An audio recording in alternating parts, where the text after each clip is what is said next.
so excited to do this with you today. Yes. I'm very curious too, because it's in a way it's a long ways for over a lot of years.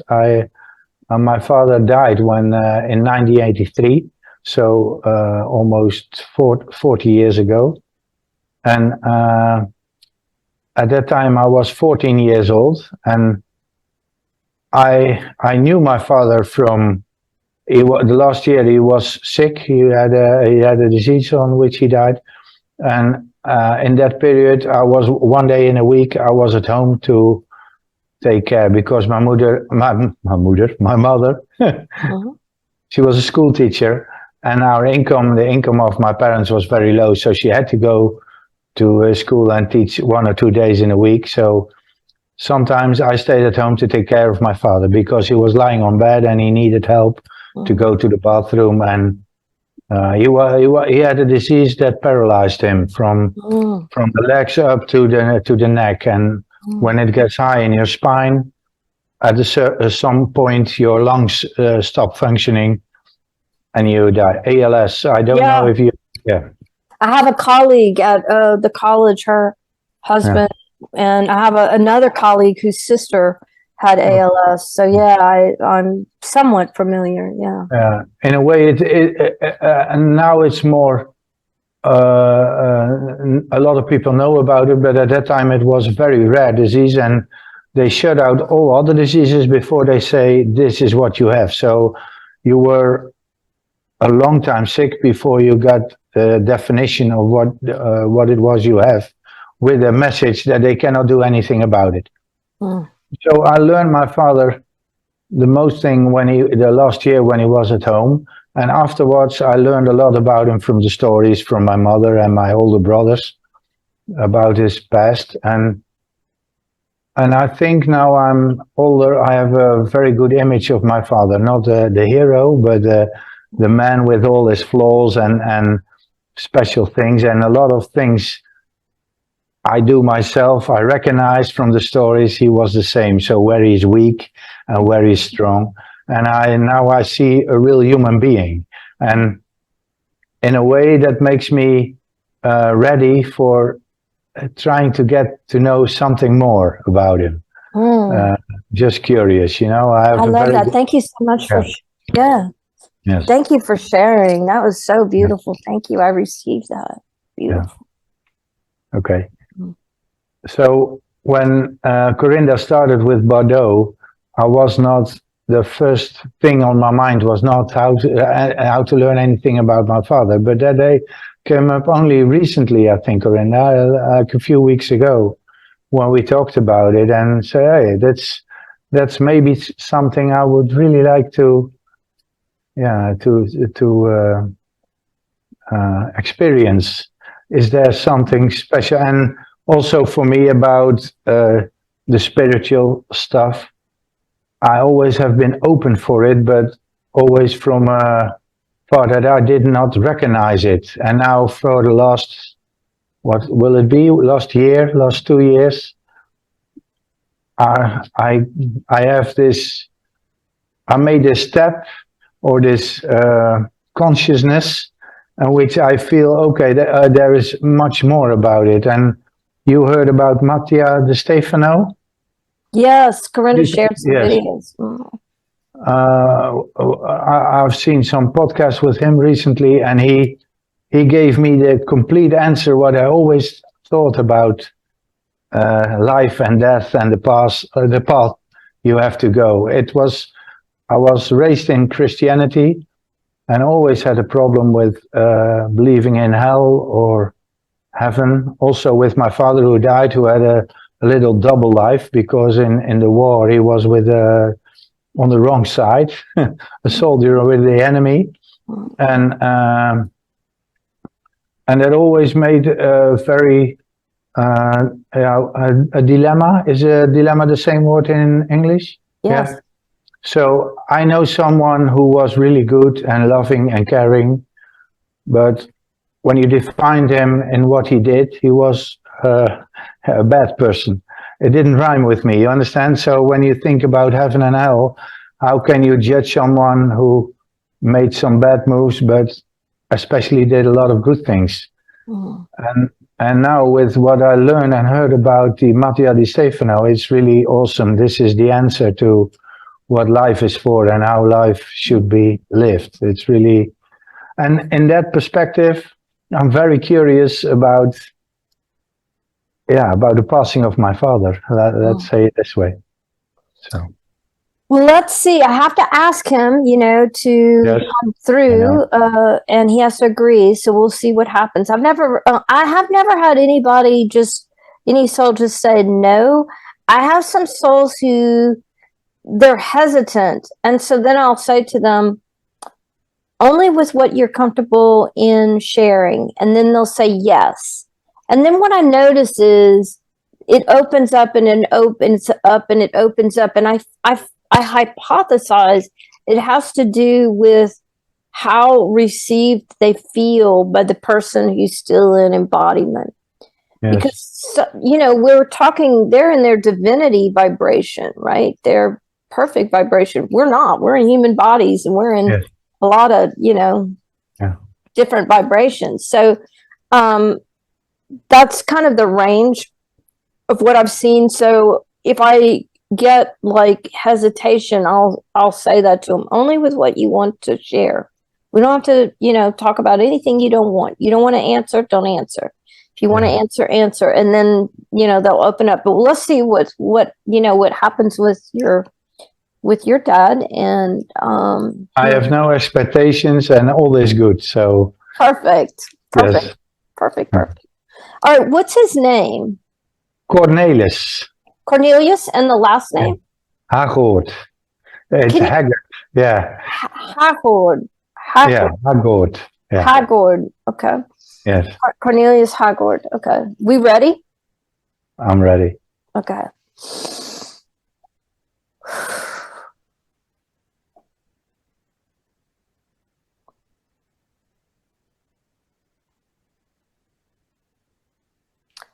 I like to communicate with the soul of Cornelius Haggard for the purpose of healing. Oh, he's right there. I hear him say resurrection, love. He says splendid, highest good, highest vibration, relationship. Indeed, he says. Will you communicate with me? Us. And he's laughing because he already is, but I have to ask the question. Oh, he's like so happy, just so happy. And he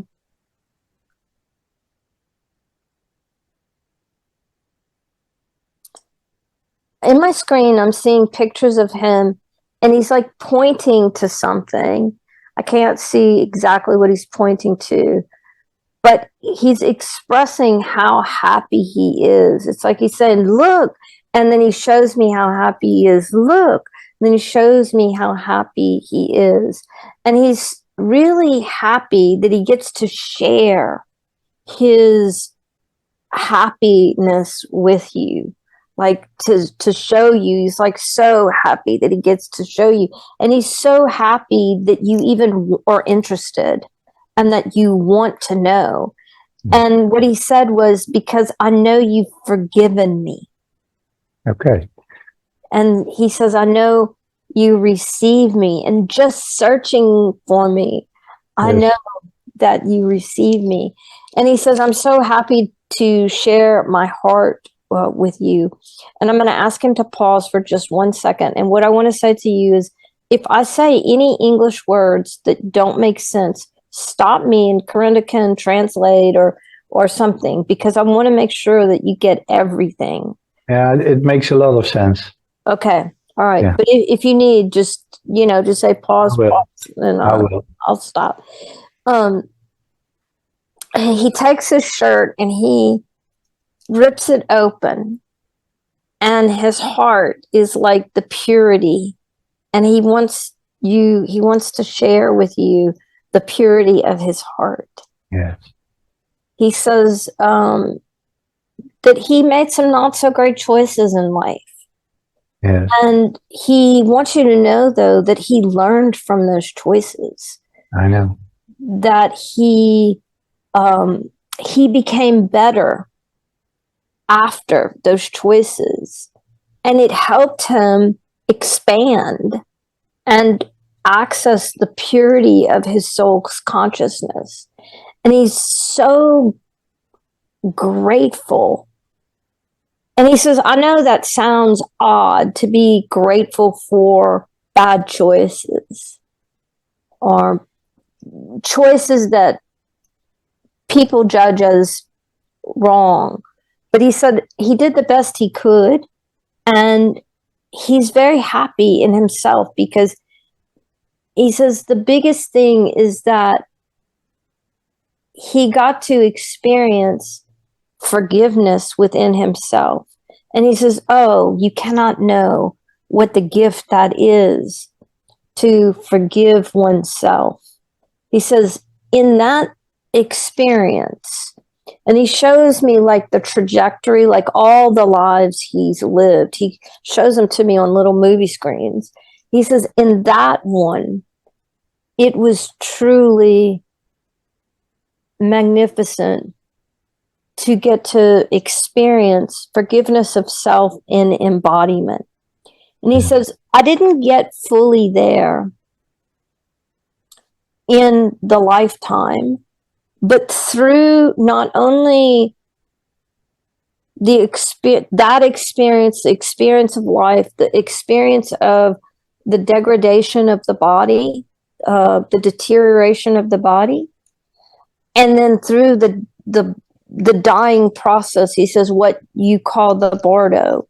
He said he got the whole experience of forgiveness. And he actually, in the very end, through the Bardo, he experienced the bliss of self-love. And he said it was magnificent. Yep. And he said because of that, it's like when he went into non-physical, he got to level up. So that when he's saying there is a part of his consciousness, of his soul, that is already in another embodiment in the earth plane. Yes. And he said that he got to, in this iteration of physical form, he got to level up and not experience the issues of doubt, guilt, and lack of self-love. And he says you cannot know what that means for a soul to get to come into a physical form and not struggle with self-love, to love the self from really birth. And so that leveling up in his lifetime, that's, he's showing me the film of right now.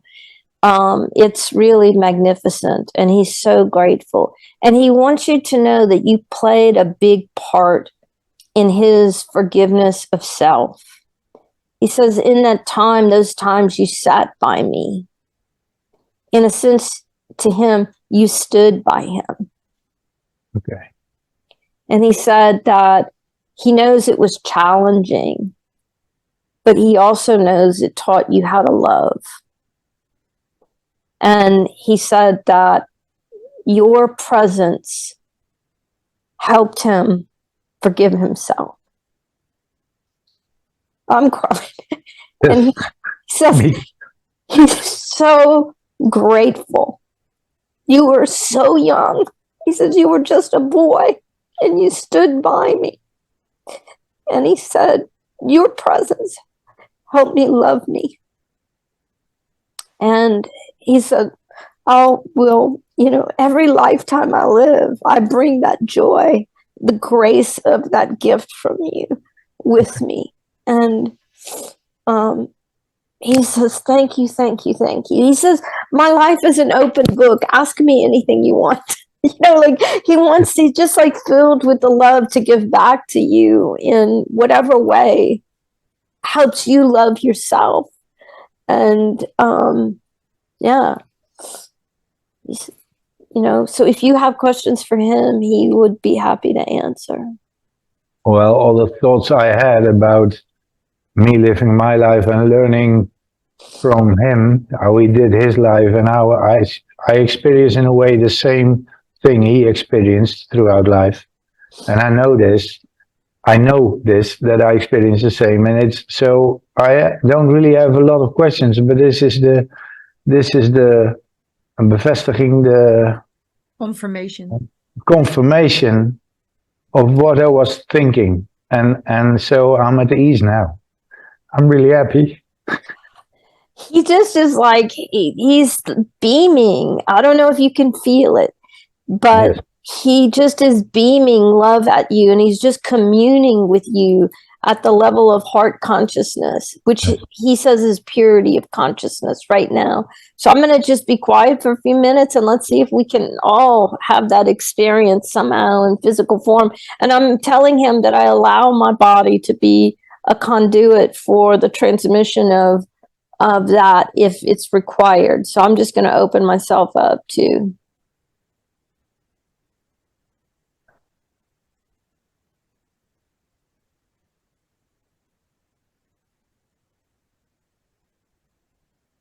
And he's telling me it's not just about me sending into the earth plane. He's really receiving the love from both of you too, and from me.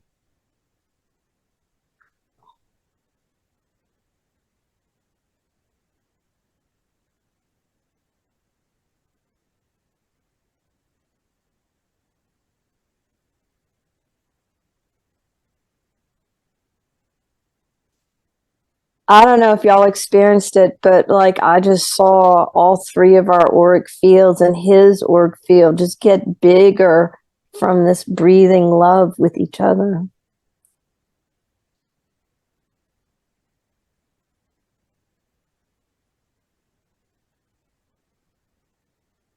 And he just is taking delight in what he says, open-hearted communication, the communication of the heart.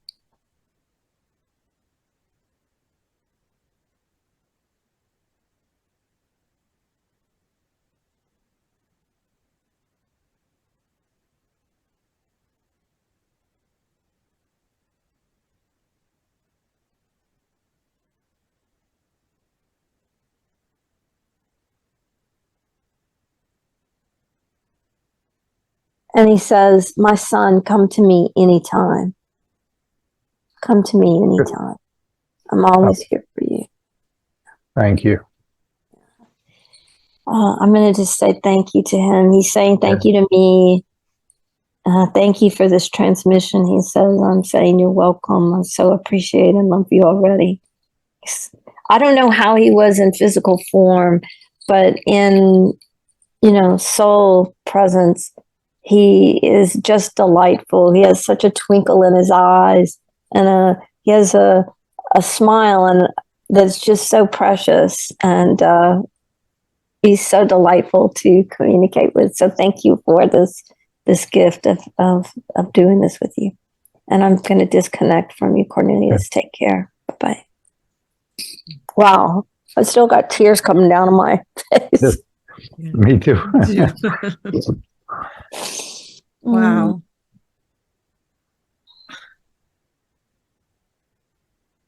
I almost have no words. There was one question I knew that Hans wanted to ask.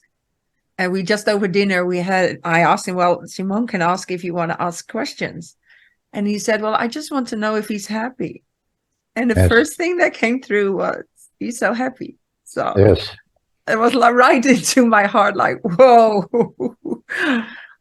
So. There's always something, when I do this, there's always something that comes through that we know that like puts a pin in it. Like people go, that's him. And that for me is the thing, like today that you say that, because and when he says, come to me anytime at the end, he's already, with you. and Yeah. hearing that and then brings it right through. Yeah, it's incredible. I know he is. I always know. Mm. It's a little bit difficult to talk because I'm still emotional. But I experienced, I think it's a year ago now, I experienced uh, a special situation in which I connected with my mother in a lifetime before, and there was a lot of energy in my body, a lot of grief coming out, and it was overwhelming. And I just had the same experience in a totally different way. My chest was opening up. It was like when you say like loving and heart, it was all there. It was like my chest was this big and everything was opening up. And I felt it Mhm. running through. And it's something very difficult to tell to somebody else because it's what you feel, but I know it's real. Mm. And the things he said about learning in his life and the mistakes he made. And I know exactly what wrong decisions he made. But these were also a lot of decisions giving in by the circumstances. And you can choose one way or the other. And in the eyes of others, he may have chosen something wrong sometimes. But from my eyes, he always chose the good part. And I connect that to the life I live, in which I have to do the same decisions, and sometimes you do not make the right decision, but it's a learning path. And about self-forgiveness, I always known it because the last evening we were together. He died in the night, and the evening before we sat together with the complete family. I have 4 brothers and 1 sister. And when he got to bed, or when before we go to bed, we say goodbye to him each night, of course, or not each night, but that night was special. And there was something in the room about us being together with him. We put him in a chair, so he sat up for a few minutes, for a quarter of an hour or so, and we were just together. And the energy in the room at that time, I never forgot it. It was really, really special. The day after, when I woke up, he was not alive anymore. But now learning about the Bardo and stuff, I just knew he gone a good way and peacefully. And that's why I wanted to know, is he happy? And I know he is. It's really special. Mm. Yeah. So special.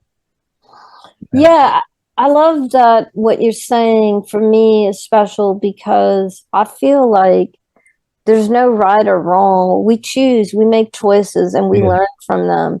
Yeah. And all we can do is the best we can do in our choices. And other people might perceive that's right or wrong, good or bad, but it's really not. It's just a choice. And I love how Matthias talks about how aligned you are with your choice. Yeah. And that alignment with that choice is so powerful. And, you know, even in human design, I feel like that's what it's teaching us. Be aligned. Yes. Be aligned. Yeah. Be aligned. And there's no right or wrong. You know, just be aligned. Yeah, like Matthias says, it's like you're a cell in this body, this universal body, and everybody has their part in that body. So there is no right or wrong, as long if you're aligned with the role or the program. If we talk about human design, you've been given. If you're aligned with that, you're perfect with every choice that you make. Yeah. Yeah. It's And about the love he feels, and it's the same thing I feel for the way I'm living, and to forgive yourself is fantastic, because I think that's the most difficult thing. To forgive another is quite easy, but to forgive yourself is the most difficult thing to do. Yeah, I mean, I just watched this with my dad who chose Alzheimer's, you know, and I was talking to his soul while he was still in physical form, but with Alzheimer's, and his soul told me that he needed to learn how to receive love. And I was like, okay, I can see this, how this project is working out for you, and I don't need to judge it. You know, I can be at peace with your choice. And so, you know, imagine that you learn how to receive love through this experience. And then I kept checking in with his soul, and then eventually his project changed to forgiving himself and loving himself. And I don't know if Coretta told you, but I had gone home at the beginning of the year because my mom had cancer, and so I went to and so before her surgery, I said, let's go see Daddy before you have your surgery, you know. So we were there, and I was just standing, holding his feet and Reikiing him, and I started talking to his soul, and I asked, are you, you know, how are you doing? Has he learned how to forgive himself? And, you know, has he learned self-love? And I didn't get like a word answer. I got pictures, but it was like sunflower fields everywhere, sunflower fields, like in France or in Italy or in Spain, where it's just, you know, forever sunflower fields. And then I got like, I felt like the burning bush, just this energy. And I was like, oh, okay, he's accomplished his mission. And he transitioned 8 days later. Yes. You know, I feel like it was a divine gift. I almost feel like my mom created that experience of cancer to pull us all three back together and have that experience, and also to help herself through the experience of my dad's, you know, transition, you know. So it was really, because there was a one word you said in the beginning, resurrection. You named a lot of words, and one word was resurrection.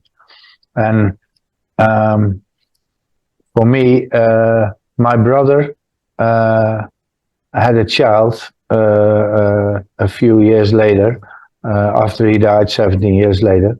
And that child died 8 years later, because after a vaccination, 3 days after vaccination. But me and my brother as well, and somebody else as well, always believed that my father was my brother's son, and that he came back to bring us together. wow. So the word resurrection was, for me, was that part where I think he meant this thing, that he came back to unite us again. So the death of my nephew was also something that brought our family very close together. Thank you so much for sharing that. So powerful. Thank you. Yeah. That's so fascinating, because sometimes, you know, I say the same kind of entry point, you know, like I state my intention of why I want to communicate with him, you know, and, you know, sometimes, not always, the soul will throw in words, and I just started saying them, you know. And it's so powerful. Like when he said resurrection, I was like, okay, resurrection, you know, that's what he's saying. So I'll just throw it out there. Didn't make sense to me, but I figured, you know. It was very important to me, because it was the bevestiging, I forgot the word, Corinna. Confirmation. Confirmation. It was the confirmation of what I've always known, and my brother known as well. We talked about it, and we both are sure that that it was his soul in my nephew, or it was the same soul. I had the same personality. Yeah.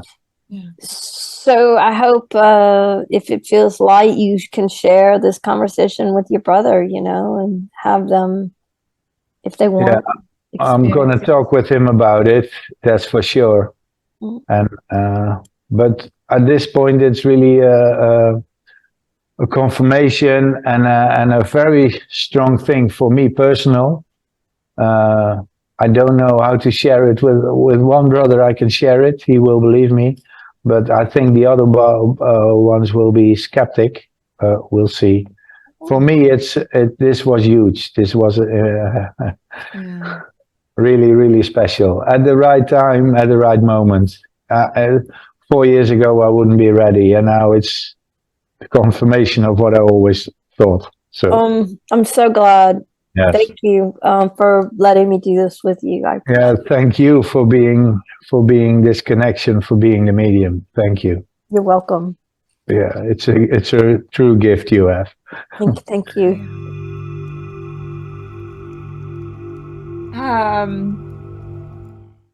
So your father, I don't have his transition date here on my document, so I'm sorry for that.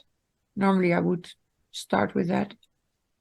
How it works with the Bardo is that the moment you transition, the earth is in a certain gate or activation, and how do I explain that? I'm hearing Hans in my ear, like saying too much detail. Nobody needs to know. No, about judgment. No, tell your how to story. bring the door. And I don't have your template, Simone. So I think I should work with that next time. Like, then you have a little story on how when a soul transitions, there's a door to be opened, and that door has a name, and that's been given by the Earth's activation, and it has a like a connection with other planets, which we call detriment or exaltation. And these two planets, I go to my documents of human design, and they get certain names, and these names together create a door, and this door describes the purpose, the soul's purpose in this lifetime. So what was your true job description or role description in this lifetime? So we get of human design, we get like this incarnation cross and stuff, and that's for the life as we are living it now. But the soul, as it is like another part of a human experience, you have the body and then you have the soul. The soul has like another purpose here. Do I explain that correctly? Yes, I know. Okay. Yeah. So what I found for your father, the door's name, and it might sound a little bit weird, but when I start explaining of what it means, then it might make more sense and might describe how you knew your father, or you can picture him in this role in this lifetime. So the door is called fusing the straw that breaks the camel's back. Using the straw? Fusing the straw that breaks the camel's back. Okay. You want me to translate it a little bit in Dutch? No, I know what you mean. Yeah. I understand. But now you understand how difficult it is to translate these. But it will come into place. Yeah. It will come into place. I'm certain about it. Yeah. So, yeah. I was sharing with Simone how hard it was for Bram, for our friend, to do this Bardo and then translate it into Dutch, because it's like difficult language. Yeah, it's almost impossible. Yeah, it's almost impossible. Yeah. So metaphorical, it's such a. Mm-hmm. Yeah. And then in English it makes sense, and then in Dutch you go like, it's a frequency thing, I guess. I'm